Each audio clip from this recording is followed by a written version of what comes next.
Get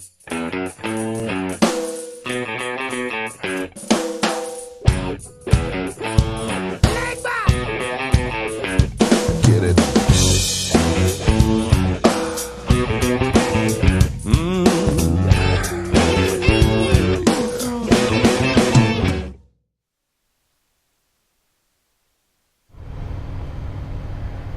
Welcome everyone to Santino's Super Bowl Sunday cigar review. I am Mr. Ram. And I'm with the Rams too. Horns, baby. Horns.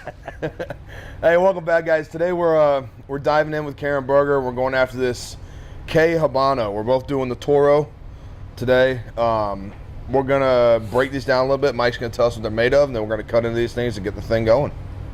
So we're getting ready to smoke these K by Karen Bergers again. This time we're sitting down with the Habano Toro. Mike, go ahead and let us know what that thing's made of, man. It's truly simple. It's a pure Nicaraguan Puro tobacco from LIII, Nicaragua. And it's got a beautiful design. You know, it's box pressed. Karen's labels are very colorful, intricate, with meaning. Everything is just put together very well. Nice color tobacco. Without a doubt. Can't wait to get in these and smoke them. Yeah, it's a real nice color wrapper, so we're going to cut these up, and we'll be right back. All right, so we've cut into these K by Karen Berger Habano Toros. They've started off real nice. Mike, I think we can agree on that. I'm not going to... Real nice. Huge note. I just got it right away. It is box press, and you guys by now all know how I feel about a box press. But this has to be one of the smoothest pulling box presses I've ever smoked, honestly. You know, 6.5, 52 Toro, typical Toro size, rounded out box.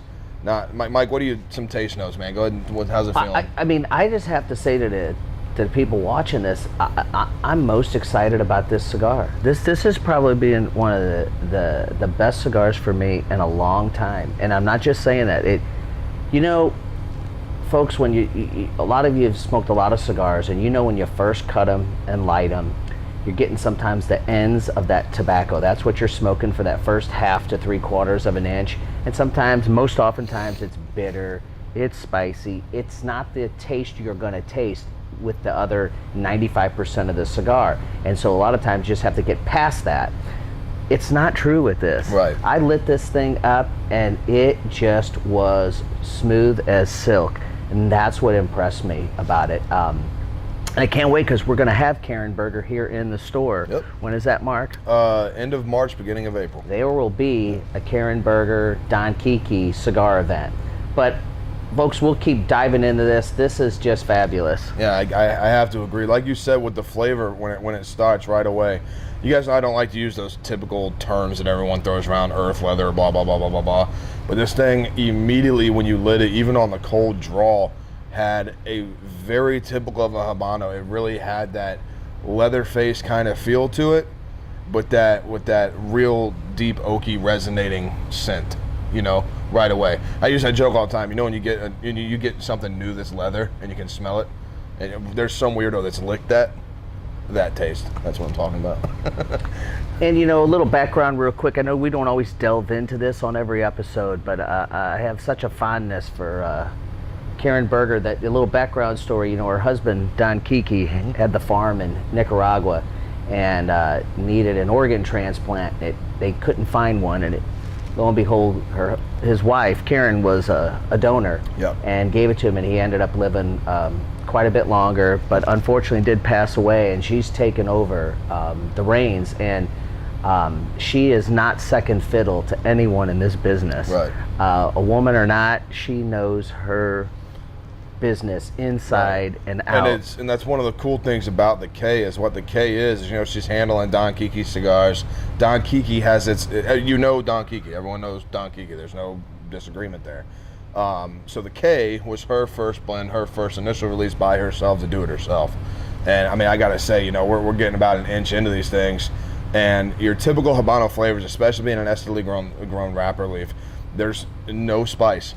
No, you know, this is as smooth as silk. You feel the spice, but you feel the nicotine too. Right. You feel the heat content, the spice content, but smooth as silk, like you said. It brings in a real cool, creamy smoke, and there's just this abundance of flavor. I don't want to put a point on any of the flavor because Yeah, I don't want to put a point on There's this almost flavor no and then need you to. forget about the rest of the sentence. It's that you know? good, yeah. It constructs cross real well. What would be the price point of this cigar?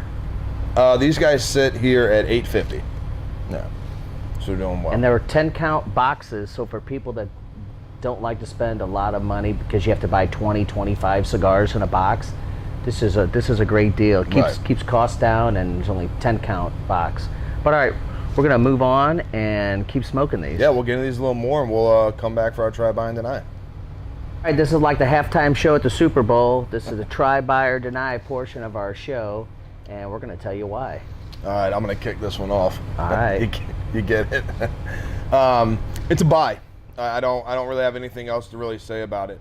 The cigar itself, for being a Habano, especially from where it's from, as we're getting a little deeper, it's starting to present some more of that spice that you're used to picking up. But even again, it's so subtle that you're tasting it, you're not feeling it. As for that box press, like I said, the thing is burning amazing. It draws like any other Vitola. There's nothing significant about it. But the smoke comes in creamy, silky was the best. You use that word. I mean, it's a buy. I don't have any argument for it at all. I'm not going to give any description or waste any time. This is an absolute buy. And for some of you people out there that are like, well, I don't really like a Habano. Well, Karen makes a Maduro and a Connecticut, and they're all as amazing as this one is. So it's definitely a buy a box. Yeah. And go Rams. Without a doubt. Don't forget, everyone, go down there, like, comment, subscribe to the show. You know our comment contest. If you leave a comment, most liked comment, you get to win the cigar that week. If you're 18 years or older and local to the St. Louis area, come in and see us. We'll get you the cigar. I'll give you the opportunity to sit down on the show with us.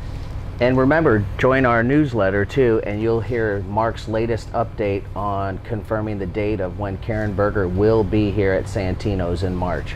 That's right. You just get on there, follow the newsletter, you get all the updates on that. That information, I'll have that exact date released this coming Friday. So 5 days from now. You guys will get that. You'll see it. Be out there. Welcome everyone to come out. It's safe to say she's a blast to hang out with. All right, now we need to make Super Bowl betting, predictions on score. All right. Mr. Producer Sparks, who's going to win the Super Bowl today? Chelsea by 2. Chelsea by 2, you heard it. Wrong football guy. Wrong football. All right, Mike, you. Rams, 27-21. Rams 24-20.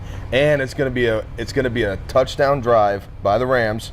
3 minutes left to watch Tom Brady cry when he can't get the touchdown and win. I got one better. It's going to be Brady driving to win the game and gets intercepted by the Rams. By the ref. By the ref. All right, guys, that's it for this week. Thanks for hanging out with Karen Berger. And remember, I'm Mike. I'm Mark. We drink, we smoke, and we know plenty about football and things. Cheers.